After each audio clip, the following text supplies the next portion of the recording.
You know, sometimes a global alliance doesn't fall apart with a bang. Not with armies, not with sanctions. It crumbles with a single word, a handshake that's left hanging. A conversation that suddenly turns cold. And tonight, we're going there. We're pulling back the curtain on something that jolted the world stage. Something raw, something personal. Because when Donald Trump talks, love him or hate him, the world listens. And this time he didn't go after a country. He didn't point fingers at a system. He blamed a person, one Indian official. In his words, that one man destroyed the U.S.-India relationship. So who is this man? What went down behind those tightly shut diplomatic doors? And how did a moment of resistance change the course of a global alliance? This isn't just about politics. This is about ego, pride, power, and the rise of Indian diplomacy that refuses to bend. This is about one voice that stood tall and made the world take notice. So grab your seat, turn the volume up, and ride this through to the end. Because once you hear what really happened, you won't look at U.S.-India relations the same way again. From poverty to power, India's economic roar. It wasn't long ago when the world labeled India as a developing country. A polite way of saying, not a threat. They saw crowded streets, poverty, and political chaos. What they missed was something far more powerful, a hunger to rise. Today, India is not just participating in the global economy, it's driving it. According to the IMF and World Bank, India is the fastest growing major economy in the world. Its GDP growth is beating global giants like Germany, Japan, and even the US. While others are managing recessions and stagnation, India is investing, building, and scaling. From Mumbai's stock market to Bengaluru's tech streets, capital is flowing.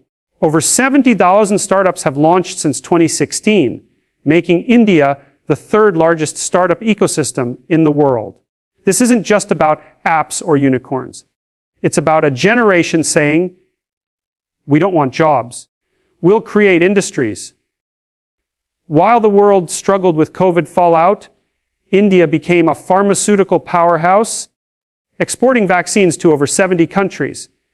While inflation shook the West, India stabilized fuel prices through strategic international ties. And now India is inking trade deals with the UK, UAE, Australia, and even negotiating preferential access in the EU. That's not survival. That's strategy. This is no longer the India of cheap labor. This is the India of smart capital, of billion-dollar valuations, digital currency systems, and green energy revolutions. And the West, they're watching, because they know when 1.4 billion people start winning, there's no going back. Sometimes all it takes is one voice. Not an army, not a movement. Just one person, firm in conviction, clear in values, and unshakable in truth, to shift the mindset of a nation and disrupt the balance of global power. This isn't fiction.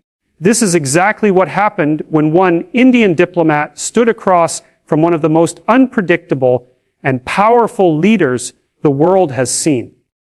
Donald J. Trump. And he didn't flinch. Trump, the man who built his empire on loyalty, spectacle, and dominance, was used to walking into a room and owning it. Heads nodding, people adjusting to his tempo. But not this time, because sitting across the table was Dr. S. J. Shankar, India's External Affairs Minister. A man of few words, but immense weight. And in that moment, in a high-stakes room filled with diplomats and demands, one thing became clear: India wasn't here to bow. It was here to be heard. Donald Trump made headlines, not because of a policy, not because of a speech, but because of something deeply personal.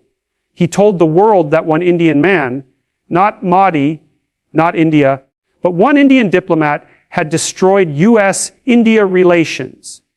And that single sentence, it wasn't just a grievance. It was a revelation. It told us that global politics isn't just about agreements or strategies. It's about people. Ego, respect, and emotion. Trump didn't feel dismissed by a nation. He felt rejected by a person. And when someone like Trump feels rejected, he doesn't forget. Let's get real here. Trump wasn't upset about tariffs or defense contracts. He was upset that someone dared to say no to him. That someone was Jay Shankar. This is where the mindset shift begins. Because for decades, India played the silent partner. Cooperative, polite, agreeable. The West got used to the India that listened more than it spoke. The India that waited for a seat at the table. But this generation of Indian diplomacy, it's different. It doesn't ask. It asserts. It doesn't please. It positions. And when Trump's team walked into that meeting expecting quick wins, fast concessions, admiration even, what they got was clarity, calm, confidence, and an unapologetic no. India didn't reject partnership. It rejected pressure. Jai Shankar wasn't rude. He was firm. He wasn't emotional. He was strategic. He didn't challenge Trump as a person. He challenged the assumption that India could be managed, steered, or softened. And that right there, that quiet resistance, shook the room. Because the loudest power isn't the one that yells. It's the one that doesn't blink. Trump thrives on control. His foreign policy isn't built on institutions. It's built on chemistry, admiration, obedience. So when Jay Shankar stood his ground, when he calmly protected India's autonomy and interest, it wasn't just diplomacy. It was disruption. That one act, saying India won't bend, wasn't meant to insult Trump, but to Trump. That was personal. And that's what sparked the shift. That's what made Trump step back from India. Not because of trade, not because of defense, but because someone refused to validate his worldview. Jay Shankar became the symbol of a new India. An India that doesn't fear losing favor. An India that values dignity over deals. This moment matters more than people realize, because every generation sees a few leaders who aren't loud, but they're louder in silence. Who don't fight, but still win. Who don't raise their voices, but raise their nation's standing. Jai Shankar didn't make this personal, but he didn't let it become a performance either. He understood one thing: you don't represent a country by flattering others. You represent it by standing for it. This is why mindset matters. Not just for diplomats, not just for politicians, but for you.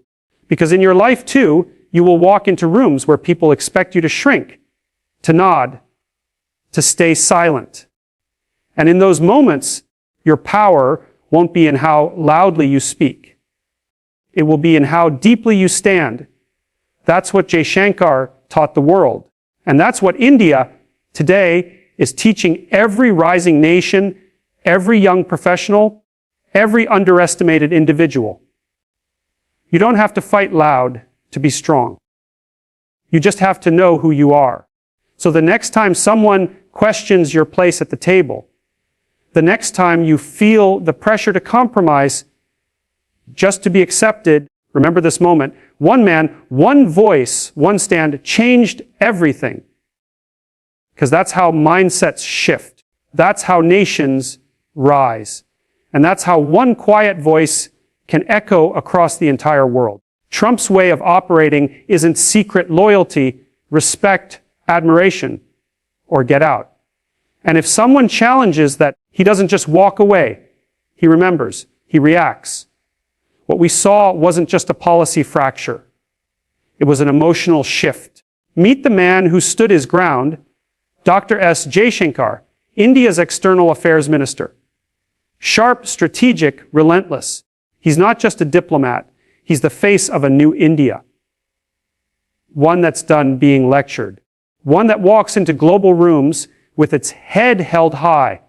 During Trump's presidency, trade deals, defense talks, everything was on the table.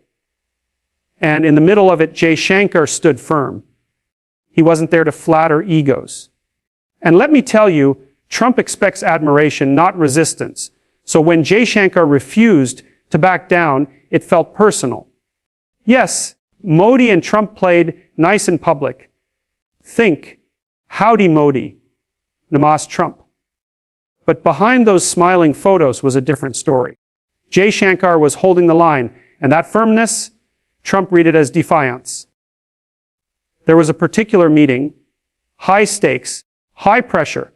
Trump's aides wanted concessions. India wanted fairness, respect, autonomy. Jay Shankar said no. On tariffs, on tech transfers, on defense procurement. India wasn't going to be arm-twisted. And Trump didn't just see that as policy resistance. He saw it as a personal rejection. From that moment, the tone changed. Trade deals got stuck. Defense agreements stalled. Public smiles, private distance. Eventually, Trump blamed one man for the fallout. Here's the truth: after 2020, the friendship started to fracture publicly too. The US pulled India's GSP trade benefits. America First clashed with Atmanirbhar Bharat, a self-reliant India. Washington wanted more access, more control. India said, not at the cost of our independence. And that rubbed people the wrong way, especially on defense. India bought the S-400 missile system from Russia. The US threatened sanctions. India stood its ground. Then came Ukraine.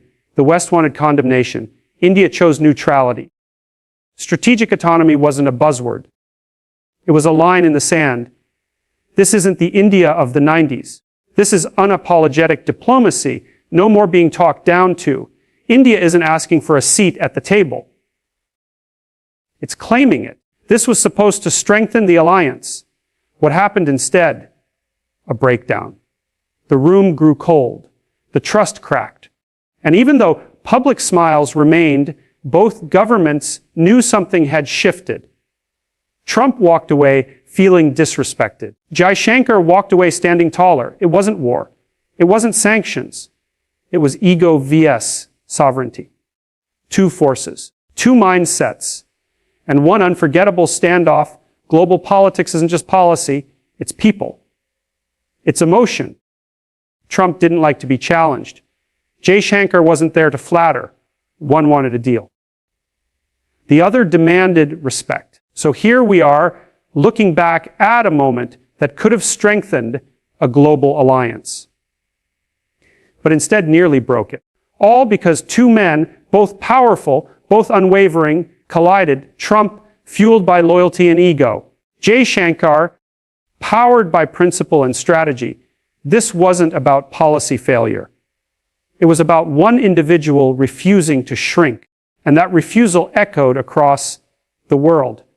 In the end, when Trump said it wasn't India that failed America, but one Indian, he admitted something bigger, that sometimes dignity is mistaken for defiance. And sometimes standing tall means walking away alone. But history will decide whether that was destruction or the beginning of a new kind of diplomacy.